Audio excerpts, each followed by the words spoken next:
Finally guys, जिस anime के season 2 का हम लोग को काफी समय से वेट था, फाइनली अब उसका सीजन 2 आ चुका है। जी हाँ गाइस, मैं बात कर रहा हूँ I was reincarnated as seventh prince anime के बारे में। सो फाइनली इसका सीजन 2 आ चुका है। इस वीडियो के अंदर मैं पहले एपिसोड को एक्सप्लेन करूंगा सीजन 2 के। और अगर तुम लोग को एक बार रिकैप करना है कि भाई पिछले सीजन में क्या हुआ था, तो मैं तुम लोग को मेरे चैनल की ही पहले सीजन की प्लेलिस्ट दे दूंगा, जो कि तुम लोग को पिंड कमेंट और डिस्क्रिप्शन में मिल जाएगी। सो एक बार उसे चेकआउट कर लेना। एंड अगर तुमने अभी तक सब्सक्राइब नहीं कर रखा है तो सब्सक्राइब भी कर देना। तो चलो फिर अब बिना टाइम वेस्ट करे एपिसोड 1 को शुरू करते हैं। एपिसोड 1 में हम लोग लॉयड को देखते हैं, जो कि बादलों के भी ऊपर होता है और अब वो तो किसी से लड़ रहा है। उसे पता चल जाता है कि उसका दुश्मन काफी ज्यादा ताकतवर है, इसलिए वो ग्रिम से अपनी तलवार मांगता है। तो ग्रिम भी अब उसे तलवार पकड़ा देता है और अब लॉयड भी तलवार लेकर अब एक खतरनाक अटैक को रोक लेता है। इसी तरीके से लॉयड का अपोनेंट उसके ऊपर लगातार हमले कर रहा होता है, पर लॉयड भी सभी अटैक्स को काफी ज्यादा एक्साइटेड होकर डॉज कर रहा होता है। लॉयड इसलिए एक्साइटेड है क्योंकि उसका अपोनेंट काफी ज्यादा ताकतवर है। दरअसल लॉयड का जो अपोनेंट है वो एक एंजल है। जैसे ही लॉयड अब उस एंजल के सभी अटैक्स को रोक लेता है, जिसके बाद लॉयड भी अब काउंटर अटैक करने के लिए तैयार हो जाता है। वो अपनी तलवार को वापस से ग्रिम को पकड़ा देता है और अब वो ताओ की टेक्निक को यूज करता है, जिसका यूज करके अब वो उस एंजल के बाकी के और भी अटैक्स को रोक लेता है। पर फिर भी ये इतना काफी नहीं होता है, वो सभी अटैक्स को डॉज नहीं कर पाता है, जिस वजह से लॉयड अब घायल भी हो जाता है, जो देखकर लॉयड को अब और भी ज्यादा मजा आ जाता है। इसके बाद लॉयड अब वापस से उसी खतरनाक मैजिक को यूज करने लगता है, जो कि उसने पिछले सीजन में भी यूज किया था। वो उस अटैक को सीधा उस एंजल के ऊपर मार देता है, जिसकी वजह से वहाँ पर एक काफी बड़ा धमाका हो जाता है। पर हम लोग अब देखते हैं कि इतना पावरफुल हमला लगने के बाद भी उस एंजल को कुछ भी नहीं हुआ है। वो एंजल अब लॉयड से कहता है कि तुम मेरा कुछ भी नहीं बिगाड़ सकते हो, अगर तुम भीख भी मांगोगे तो भी मैं तुम्हें बख्शूंगा नहीं। शैतान बच्चे कहीं के। ये सुनकर लॉयड भी कहता है कि ठीक है, मुझे तो ये चलेगा।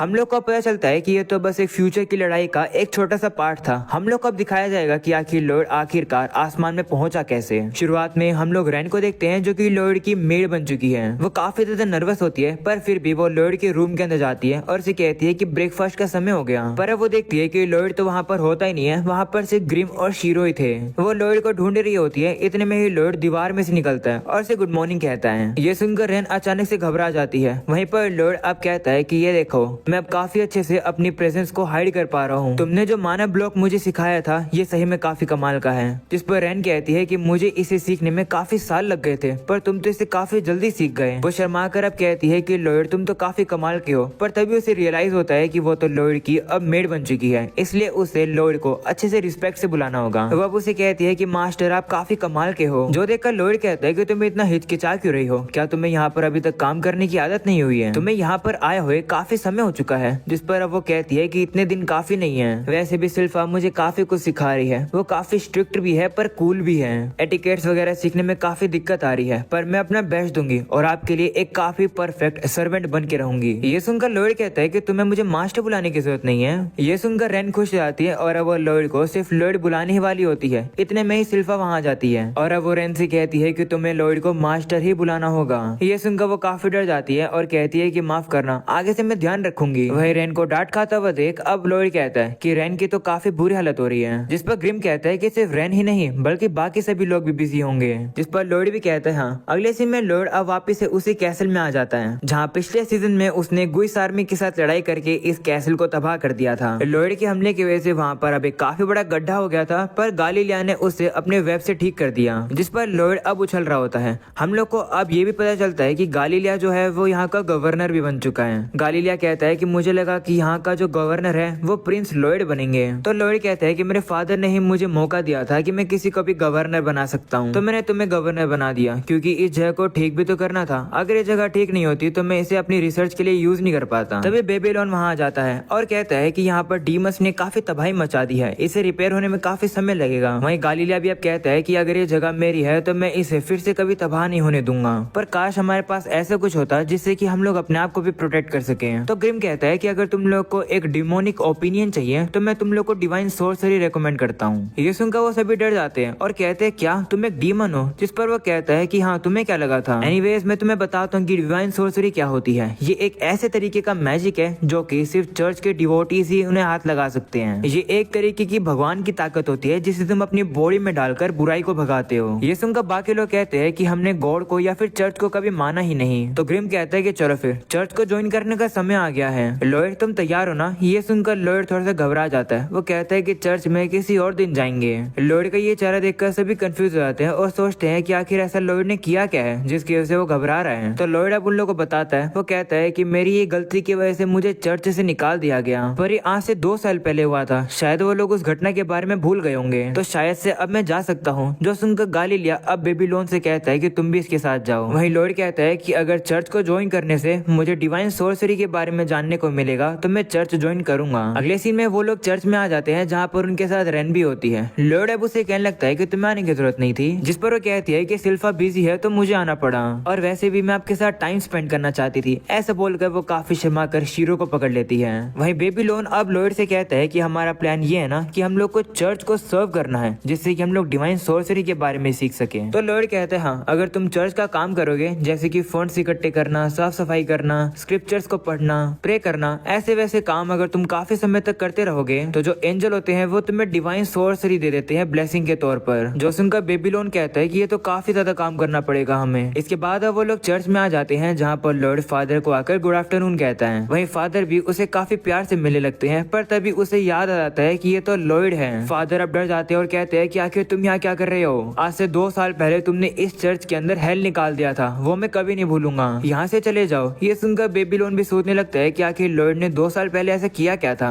तभी वहाँ पर ईशर नाम की एक सिस्टर आ जाती है। वह फादर से कहने लगती है कि वो बात तो काफी पुरानी हो गई है, उसे भूल जाओ। जिस पर फादर कहता है कि तुम काफी सॉफ्ट हो, तुम हमेशा ही ऐसे मैटर्स को जाने देती हो। तो ईशर कहती है कि आप ही तो कहते हो कि लोग गलती करते हैं पर अपनी माफी भी तो मांगते हैं ना। अगर माफी मांगते हैं तो गॉड ने माफ भी कर देते हैं, है ना। वैसे भी अभी तक लॉयड पर कोई गुस्सा भी नहीं है। जिस पर फादर कहते हैं कि गुस्सा है, मैं गुस्सा हूँ लॉयड पर। ये सुनकर लॉयड शीरो को सामने कर देता है और अब शीरो फादर को काफी प्यार से देखने लगता है। तो अब फादर भी पिघल जाते हैं। वो अब लॉयड से कहते हैं कि ठीक है, मैं तुम्हें कम्प्लीटली आने नहीं दूंगा, पर मैं तुम्हें एक मौका दे रहा हूँ अपनी गलती को सुधारने का। ऐसा बोलने के बाद वो उन लोग को चर्च के कपड़े पहना देता है। अगले सीन में लॉयड सफाई करने के लिए आ जाता है। सफाई करते करते वो बोर हो जाता है और गलती से अब वो एक वास गिरा देता है जो कि टूट जाता है अब गिर के। लॉयड अब वहाँ से जाने लगता है, पर तभी ईशर आकर अब उस वास को उठाती है और अब लॉयड से कहती है कि तुम कहाँ जा रहे हो। तो लॉयड कहता है कि माफ करना, मैंने ये वास गिराकर गंदगी कर दी। तो ईशर भी कहती है कोई बात नहीं, ये गलती से हुआ है तो कुछ नहीं होता, तुम्हें तो चोट नहीं लगी ना। जिस पर लॉयड कहता है नहीं। ये सुनकर ईशर कहती है कि काफी खुशी हुई है कि तुम ठीक हो। पर तभी अब वो उस वास को देखकर कहती है कि ये तो वही वास है जिसे फादर काफी पसंद करते हैं। ये सुनकर लॉयड घबरा जाता है। तो ईशर कहती है घबराओ मत, मैं फादर से तुम्हारे लिए माफी मांग लूंगी। लॉयड कहते नहीं, उनसे मैं माफी खुद मांग लूंगा। ऐसा बोलने के बाद लॉयड भी अब उस वास को उठाकर फेंकने के लिए चला जाता है। ये देखकर रेन भी कहती है कि आखिर लॉयड को क्या हुआ, वो काफी अजीब बिहेव कर रहा है। तो ईशर कहती है कि मुझे नहीं लगता, लॉयड तो हमेशा से ही ऐसा अच्छा बच्चा था। तो रेन उससे पूछती है कि जब लॉयड छोटे थे तब वो कैसे थे। तो ईशर कहती है कि तब से लेकर अब तक वो बिल्कुल भी नहीं बदला है। उसे मैजिक इतना ज्यादा पसंद है कि उसे बाकी चीजों में कोई इंटरेस्ट ही नहीं है। इस बार उसने चर्च को डिवाइन सोर्सरी सीखने के लिए ज्वाइन किया है ना। ये सुनकर रेन और बेबीलोन घबरा जाते हैं और सोचते हैं कि इसे कैसे पता। वो उसे झूठ कह देते हैं और कहते हैं कि हमें नहीं पता। वहीं ईशर समझ जाती है कि लोग झूठ बोल रहे हैं। वो कहती है कि लॉयड तो सही में नहीं बदला, वो पहले भी काफी वास को तोड़ा करता था। हमें पास्ट का सीन दिखाया जाता है जहाँ पर लॉयड ने वास गिरा दिया था और ईशर आकर उसे कहती है कि तुम ठीक तो हो। तो लॉयड भी कहते हैं हाँ, जो सुनकर ईशर भी काफी रिलीफ फील करती है। तो लॉयड कहता है कि तुम मुझ पर गुस्सा क्यों नहीं हो रही हो। तो ईशर कहती है हाँ, मुझे गुस्सा होना चाहिए। ऐसे बोलकर वो लॉयड को कहते हैं कि तुम बुरे बच्चे हो। तो लॉयड कहता है कि ऐसा थोड़ी गुस्सा होना होता है, एक काम करो, डिवाइन सोर्सरी का यूज करके मुझे मार दो। तो ईशर कहती है कि मैं ऐसा नहीं कर सकती हूँ, क्योंकि डिवाइन सोर्सरी का यूज सिर्फ बुरे लोगों के अगेंस्ट किया जाना चाहिए। ये छोड़ो, क्यों ना हम लोग एक साथ गाना गाएं। वहीं लॉयड तो उसकी बात को इग्नोर करके वहाँ से चला जाता है। और अब अगले सीन में हम लोग अब देखते हैं कि लॉयड ने इस चर्च में एक सील हुए डीमन को अनसील कर दिया, जिसकी वजह से वो डीमन तबाही मचाने लगता है, जिसे देखकर सही भाग रहे होते हैं। पर तभी ईशर सोचती है कि लॉयड कहाँ गया। वो अब देखती है कि लॉयड तो छुपा हुआ था। वहीं वो डीमन उसके ऊपर कुर्सी उठाकर फेंक देता है। पर तभी वहाँ पर ईशर आ जाती है, जो कि खुद सामने आकर लॉयड को बचा लेती है। वहीं इस वजह से ईशर खुद घायल हो जाती है। पर अब वो अपनी चिंता ना करके लॉयड से कहती है कि तुम ठीक तो हो। जिस पर लॉयड भी कहता है हाँ। ये सुनकर वो फिर से रिलीफ फील करती है। वहीं ये देखकर लॉयड को काफी ज्यादा बुरा लगता है और वो बाद में सभी को बता देता है कि ये सारी गलती उसी की थी और इसी वजह से लॉयड को चर्च से बाहर निकाल दिया गया। ये सुनकर रेन और बेबीलोन भी सोचते हैं कि अब पता चला कि आखिर हुआ क्या था। ईशर अब कहने लगती है कि फादर के उसने काफी सारे वासेस तोड़े हैं, इसलिए वो लॉयड से काफी गुस्सा हैं। और बाकी सभी लोग भी लॉयड से कहते हैं कि उसने डीमन को स्पॉन किया। वो सभी लॉयड को बुरा मानते हैं, पर मैं नहीं मानती हूँ। लॉयड की वॉइस काफी ज्यादा प्यारी थी। ईशर अब अपने मन में कहती है कि मैं होप करती हूँ कि लॉयड हम लोग एक साथ दोबारा गाएं। तभी उसके दिमाग में आइडिया आता है। वो लॉयड से कहती है कि मुझे लॉयड को हमें ज्वाइन करने के लिए इनवाइट करना चाहिए। वो उन्हें बताती है कि आज रेसिटल होने वाली है और सारिया भी आएगी। ये सुनकर वो वो कंफ्यूज हो जाते हैं और सोचते हैं कि सारिया कौन है। दूसरी तरफ हमें लॉयड को दिखाया जाता है जो कि वास को अब कूड़ेदान में फेंक देता है। इतने में वो देखता है कि कुछ लोग एक लड़की के ऊपर गुस्सा कर रहे हैं क्योंकि वो लड़की गलती से उन लोगों से टकरा गई है। उस लड़की को देखकर लॉयड पहचान जाता है और कहता है कि तुम मेरी बहन सारिया है। वहीं सारिया उन लोगों से कुछ कहती नहीं है तो वो लोग अब उस पर और भी गुस्सा होने लगते हैं। तभी सारिया उनसे पूछती है कि क्या तुम किसी इंस्ट्रूमेंट को अच्छे से यूज कर सकते हो, जिस पर वो कहते हैं नहीं। ये सुनकर सारिया डिसअपॉइंट हो जाती है और वहां से चली जाती है, पर तभी वो लोग उसे फिर से पकड़ लेते हैं। दूसरी तरफ लॉयड भी सभी को बताता है कि ये सारिया है मेरी बड़ी बहन जो कि चौथी प्रिंसेस है और इसके अंदर म्यूजिक का टैलेंट है। इसने सभी इंस्ट्रूमेंट को मास्टर कर रखा है। म्यूजिक के अलावा इसे और किसी भी चीज में इंटरेस्ट नहीं है। हमारे यहाँ वो बंदा सारिया को मारने वाला होता है और कहता है कि वैसे एक इंस्ट्रूमेंट में तो मैं अच्छा हूँ। जो सुनकर सारिया एक्साइटेड हो जाती है और कहती है कौन सा इंस्ट्रूमेंट मुझे बताओ, जिस पर वो कहता है कि मेरे अंदर ये इंस्ट्रूमेंट है कि मैं लड़कियों से चिल्ली निकलवा सकता हूँ। तो अब सारिया को छेड़ने वाला होता है पर तभी वहाँ पर ईशर आकर उसे रोक लेती है और कहती है कि सारिया मेरी दोस्त है, कोई इंस्ट्रूमेंट नहीं। ये सुनकर वो बंदा अब ईशर को ही गलत तरीके से पकड़ लेता है। तभी वहाँ फादर आ जाते हैं और कहते हैं कि आज रेसिटल होने वाला है, अब गाना कौन गाएगा। तो लॉयड कहता है कि वो कब होने वाला है। तो बेबीलोन कहता है कि थोड़ी देर बाद ही होने वाला है और उसमें ईशर और सारिया गाना गाएंगे। कहा जाता है कि जो भी उस गाने को सुनता है वो हील हो जाती है। जो सुनकर लॉयड कहता है कि अब समझ आया कि यहाँ पर सारिया क्यों आई है। तभी ग्रिम अब लॉयड से कहता है कि क्या पता डिवाइन सोर्सरी जब गाना बजता हो तभी आता हो, यानी रिचुअल के दौरान। ये सुनकर लॉयड भी सोचता है कि हाँ, जो भी उस गाने को सुनते हैं वो हील हो जाते हैं। इसका मतलब शायद डिवाइन सोर्सरी तभी होगी। मैं उस रेसिटल को कैंसिल नहीं होने दे सकता हूँ। ऐसा बोलने के बाद वो रेन को हमला करने के लिए कहता है तो रेन भी मान जाती है और वो माना फोकस का यूज करती है, जिससे कि वो साइड में खड़े फादर को और अब वो उन चारों को अपनी पावर को यूज करके सुला देती है। जो देखकर ग्रिम इंप्रेस हो जाता है। वो कहता है कि रेन ने हमें नहीं सुलाया बल्कि बाकी सभी लोगों को उसने सुला दिया। इसका मतलब है कि वो अपनी पावर को अच्छे से कंट्रोल कर पाए। तो लॉयड कहता है कि इसके लिए उसने माना फोकस का यूज किया। इसका यूज करके तुम अपने प्रेशर को और भी पावरफुल कर सकते हो और अपना टारगेट भी इजी बना सकते हो, पर ऐसा करने के लिए बहुत मेहनत लगती है। लॉयड अब मन में रेन से कहता है कि तुमने काफी अच्छा काम किया रेन। इतने में हम लोग अब देखते हैं कि वो गुंडे अब वापस से उठ जाते हैं। जो देखकर रेन घबरा जाती है। वो कहती है कि मैं इन लोगों को नहीं सुला पाई अच्छे से। जो देखकर बेबीलोन उन लोगों से लड़ने के लिए आगे जा रहा होता है, पर इतने में ही लॉयड उसे रोक लेता है। लॉयड कहता है कि अगर हम लोगों ने इन्हें सुला भी दिया तो फादर देख लेंगे और फादर को अगर पता चल गया तो काफी मुश्किल हो जाएगी, इसलिए मैं इन्हें कहीं और ही भेज देता हूँ। ऐसा बोलने के बाद लॉयड अब उन दोनों को टेलीपोर्ट करके पहाड़ों के ऊपर छोड़ देता है। वहीं ईशर और सारिया यहीं रह जाती हैं। वहीं लॉयड की ये पावर देखकर सभी काफी घबरा जाते हैं। वहीं लॉयड अब कहता है कि अभी भी मुझे काफी कुछ सीखना है क्योंकि मुझे ये पता ही नहीं कि मैंने उन गुंडों को कहाँ भेज दिया। अगले सीन में फादर भी उठ जाते हैं। वहाँ पर लॉयड अब उसे बता देता है कि बेबीलोन ने उन गुंडों को भगा दिया। वहीं पर बेबीलोन तो अब भी कांप रहा होता है लॉयड की ताकत को देखकर, क्योंकि लॉयड ने जेक की टेलीपोर्टेशन टेक्निक का यूज करके उन गुंडों को टेलीपोर्ट कर दिया। बेबीलोन ये जानकर काफी ज्यादा हैरान है कि लॉयड ने इस स्किल को इतना जल्दी कैसे सीख लिया। वहीं पर रेन भी काफी ज्यादा इंप्रेस हो जाती है लॉयड से। वहीं फादर भी उन लोगों की बात मान लेते हैं और अब वो तो वहाँ से चले जाते हैं। इतने में ही सारिया वहाँ पर आकर लॉयड को थोड़ी देर देखने लगती है और अब उसे याद आ जाता है कि इसका नाम लॉयड है। जो देखकर बेबीलोन कहता है कि अपने ही भाई का नाम भूल गई। तो ईशर कहती है कि ये काफी इंप्रेसिव बात है कि उसे लॉयड का नाम याद है, क्योंकि सारिया सिर्फ उन्हीं लोगों का नाम याद रखती है जो कि म्यूजिक के साथ इन्वॉल्व होते हैं। जो सुनकर रेन कहती है कि क्या लॉयड भी इंस्ट्रूमेंट बजा सकता है। तो ईशर कहती है नहीं, पर वो गाना काफी अच्छा गाता है। ये याद करके वो अब लॉयड से कहती है कि क्या तुम रिसिटल में हमारे साथ गाना चाहोगे। और इससे पहले कि लॉयड कुछ कह सके सारिया आकर उसे मना कर देती है और कहती है कि लॉयड ने इतनी प्रैक्टिस नहीं करी है। मैं नहीं चाहता हूँ कि वो हमारी परफॉर्मेंस को खराब करे। जब मैं उसे अच्छे से ट्रेनिंग दे दूंगी तब वो हमारे साथ गा सकता है। सारिया अब लॉयड से कहती है कि हमारी परफॉर्मेंस को अच्छे से देखना और सीखना।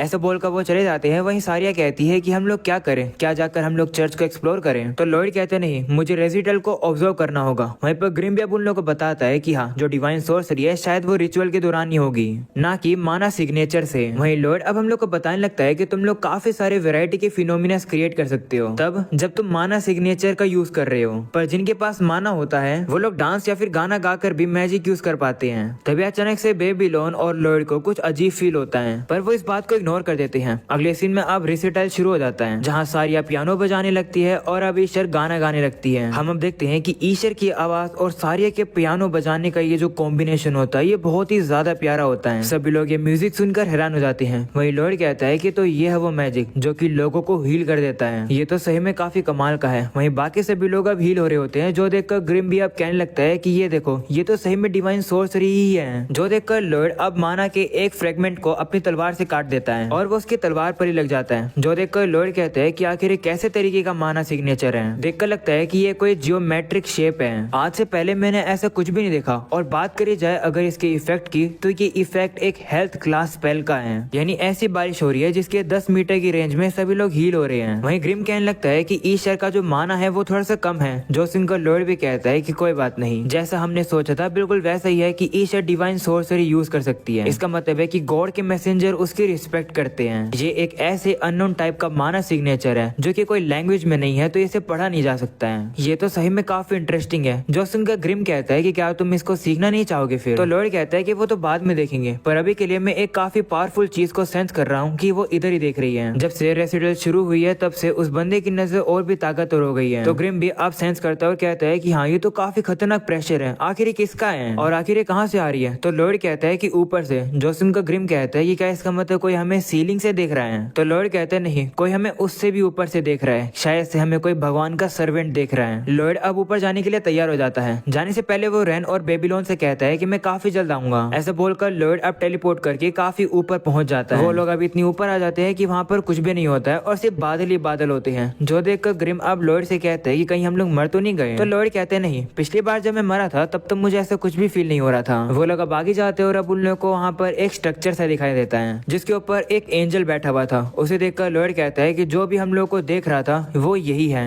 और अब इसी के साथ ही कमाल का एपिसोड यही खत्म हो जाता है। उम्मीद है कि तुम लोग को ये एपिसोड पसंद आया होगा। पसंद आया हो तो लाइक कर देना, चैनल पर नए हो तो सब्सक्राइब कर देना। मिलते हैं अगली वीडियो में, तब तक के लिए बाय बाय।